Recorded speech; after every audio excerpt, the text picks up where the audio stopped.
Hi అండి. ఎంతో టేస్టీగా ఉండే దొండకాయ పచ్చడి చేసుకుందామా? చాలా టేస్టీగా ఉంటుంది. దొండకాయ అంటే ఇష్టం లేని వాళ్ళకి ఇలా పచ్చడి చేసి పెట్టండి. ఎలా చేశారు ఇంత టేస్టీగా అని చెప్పి మీరు పెట్టిన అన్నం కంటే కూడా 4 ముద్దలు ఎక్కువే తింటారనమాట. అంత టేస్టీగా ఉండే ఈ పచ్చడిని ఎలా చేసుకుందామో చూద్దామా? ఫస్ట్ అయితే ఒక బాండ్లీ అయితే పెట్టేసుకొని 10 మిరపకాయలని ఇలా చుంచి ముక్కలుగా అయితే వేసుకోవాలి. ఒక టేబుల్ స్పూన్ వరకు ఆయిల్ వేసుకొని అందులో ఒక టేబుల్ స్పూన్ ఆవాలు, ఒక టేబుల్ స్పూన్ జీలకర్ర వేసుకొని మంచిగా ఫ్రై చేసుకోవాలి.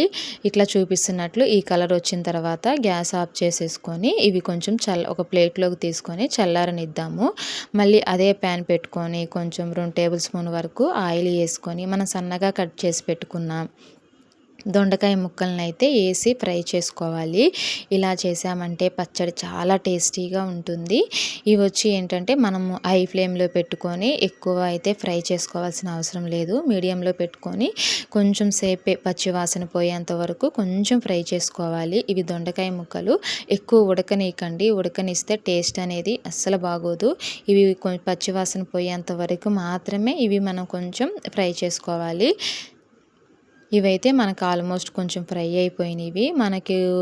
మనం పట్టుకొని చూస్తే మనకి ఇవి ఏంటంటే పలుకుగానే ఉండాలి. అప్పుడే మనం గ్యాస్ ఆఫ్ చేసేసుకోవాలి. చూపిస్తున్నట్టు వీడియోలో కొంచెం కలర్ చేంజ్ అయిన తర్వాత పలుకుగానే మనం గ్యాస్ ఆఫ్ చేసుకొని చల్లారనివ్వాలి. ఈలోపు వెల్లుల్లిది ఫిల్లర్ అయితే చూపిస్తున్నాను. మొన్న చూపించినప్పుడు మాకు వర్క్ అవుతుంది కానీ కొన్నే వచ్చినాయి అని చెప్పాను కదా. మేము ఇది యూజ్ చేసేకుంది బాగా వర్క్ అవుతుందండి. మనం ఒక్కసారి ఇట్లా తిప్పితే మాత్రము చాలా వెల్లుల్లి అయితే వస్తున్నాయి. ఇక్కడైతే ఒక మిక్సీ అయితే తీసుకొని మనము చల్లార్చి పెట్టుకున్న ఈ ఎండుమిర్చిని కూడా వేసేసి మనం వెల్లుల్లి ఒక 5-6 వెల్లుల్లి రెబ్బలను అయితే వేసేసుకొని సాల్ట్ 2 టేబుల్ స్పూన్ వరకు సాల్ట్ వేసుకొని మిక్సీ అయితే పట్టేసుకుందాము. మనకి ఇక్కడైతే ఫస్ట్ మనకి ఇలా కారం అయితే రెడీ అయిపోతుంది. వాటర్ అయితే మనం ఎక్కడ యాడ్ చేయట్లేదు. పచ్చడి కూడా మనకి 5 డేస్ వరకు నిలువ ఉంటుంది. తర్వాత మనం చల్లార్చి పెట్టుకున్న ఈ దొండకాయ ముక్కలను కూడా వేసి ఒక్కసారే తిప్పండి. కచ్చా పచ్చాగా మనకి ముక్కలు తగులుతూ ఉండాలి. అప్పుడే టేస్ట్ బాగుంటుంది. చూసారా మనకి ఈ విధంగా అయితే వచ్చేస్తుంది. చాలా బాగుంటుంది టేస్ట్ మాత్రము.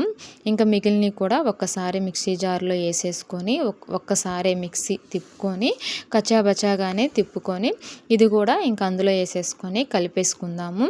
ఇంకా తాలింపు కోసం అయితే బాండ్లీ అయితే పెట్టుకొని 3 టేబుల్ స్పూన్ వరకు ఆయిల్ అయితే వేసేసుకున్నాము. ఇందులో ఏంటంటే ఒక 2 ఎండుమిర్చిని వేసుకోవాలి. తర్వాత ఒక 1/2 టేబుల్ స్పూన్ వరకు జీలకర్ర వేసుకోవాలి. ఒక 1/2 టేబుల్ స్పూన్ వరకు ఆవాలు వేసుకొని ఒక 1/2 టేబుల్ స్పూన్ వరకు మెంతులు అయితే వేసుకోండి. మెంతులు వేయడం వల్ల టేస్ట్ చాలా బాగుంటుంది. కొన్ని పచ్చళ్ళకి కొన్ని కూరలకి ఇలా వేసుకుంటే మాత్రం టేస్ట్ చాలా బాగుంటుంది. హెల్త్కి కూడా మంచిది. ఇక్కడ వచ్చి ఏంటంటే ఒక 1/2 టేబుల్ స్పూన్ వరకు పచ్చెనగపప్పు అయితే వేసుకోవాలి.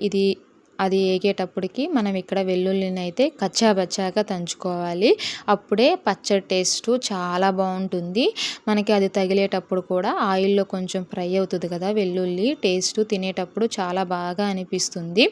ఇక్కడ వచ్చి ఏంటంటే ఈ ఫ్రై అయిన తర్వాత ఈ వెల్లుల్లిని కూడా వేసేసి మనం కొంచెం ఫ్రై చేసుకోవాలి. ఒక టేబుల్ స్పూన్ వరకు మనము పసుపు యాడ్ చేసుకోవాలి. ఇది కొంచెం బాగా కలుపుకున్న తర్వాత కరివేపాకు రెబ్బలను అయితే వేసుకొని ఇంకా అటు ఇటు మిక్స్ చేసుకొని మనం మిక్సీ పట్టుకున్న పచ్చడి ఉంది కదా అందులో వేసేసి సిమ్లోనే పెట్టుకొని బాగా కలుపుకోవాలి.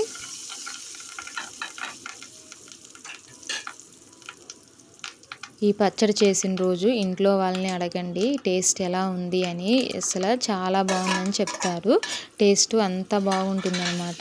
ఇక్కడ వచ్చి ఏంటంటే ఇంకా ఆయిల్లో వేసేసి బాగా అటు ఇటు కలుపుకోవాలి. మనమేమి ఎక్కువసేపు ఏమి ఉడికించుకోవాల్సిన పని లేదండి. ఎందుకంటే మనం ఆల్రెడీ అవి ఆయిల్లోనే ఫ్రై చేసాము. మనం వాటర్ కూడా ఎక్కడ యాడ్ చేయలేదు కాబట్టి పచ్చడి 5 డేస్ వరకు నిలువ ఉంటుంది.